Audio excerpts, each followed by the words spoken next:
আবেগ, অ্যাকশন ও পারিবারিক সম্পর্কের অনন্য মেলবন্ধন নিয়ে এবার বড় পর্দায় হাজির হচ্ছে বাবা। আগামী ১৯ জুন ফাদার্স ডে উপলক্ষে মুক্তি পেতে চলেছে রোম্যান্স ও পারিবারিক সম্পর্কের সঙ্গে সমাজের কঠিন বাস্তবতার মিশ্রণে নির্মিত সিনেমাটি।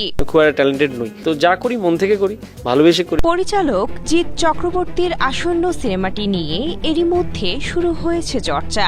এর ট্যাগলাইনে লেখা, সন্তানের জন্য মরার আগে দুবার ভাববো না, আর মরার আগে একবারও ভাববো না। ট্যাগলাইনের এই বাক্য দুটি দর্শক মহলে বিপুল সাড়া ফেলেছে এবং হঠাৎ করেই আলোচনার জন্ম দিয়েছে। আমাকে ২-৩ জন দারুণ একটা কমেন্ট দিয়েছে, আমার খুব ভালো লেগেছে। বলেছে, আমি জিজ্ঞেস করেছিলাম গান কেমন লাগছে, তো কমেন্টে লিখেছে সংসার করতে ইচ্ছে করছে। টলিউডের উদীয়মান চলচ্চিত্র নির্মাতা জিৎ চক্রবর্তী কথামৃত, শেষের গল্প, আড়ির মতো ব্যবসা সফল ও প্রশংসিত ছবি পরিচালনা করেছেন।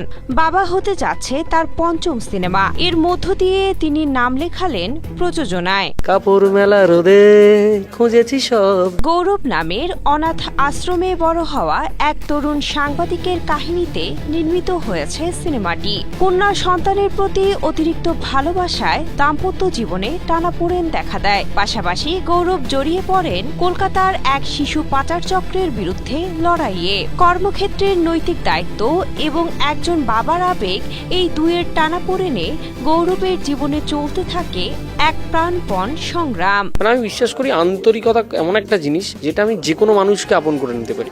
বাবা একটি পূর্ণাঙ্গ অ্যাকশন ড্রামা।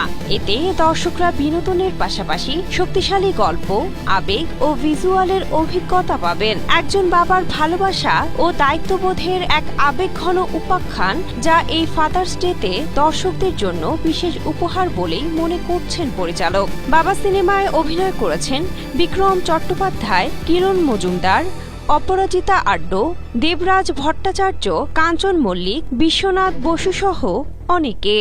আমি চেষ্টা করেছি আমার মতন করে ওনাকে কনভিন্স করতে। Synthia Aktari, Asia post.